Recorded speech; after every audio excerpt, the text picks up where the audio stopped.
Madhështia e fesë është se çdo kohë që vjen i përshtatet. Dhe ajo që sot ne dëgjojmë ndonjëherë në mënyrë të padrejtë është se nëse dikush fetarizohet apo dëshiron të jetë fetar, nga dikush mund të quhet primitiv apo mesjetar.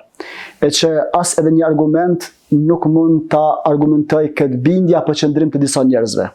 Ti je fetar, nuk kupton ti je bashkëkohor. Ti je fetar, nuk kupton të jesh i moderuar në aspektin e praktikimit dhe mënyrën e tjetër se bën.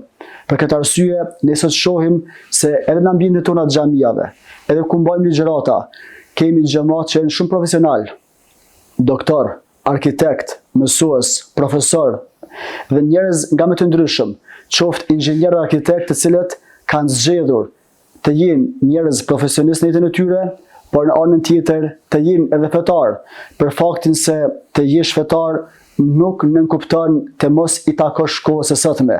Në anën tjetër, të jesh fetar i mirëfillt nënkupton të jesh njeriu më i dobishëm për vendin, për shoqërinë, për rrethin dhe për familjen me cilën jeton dhe vepron.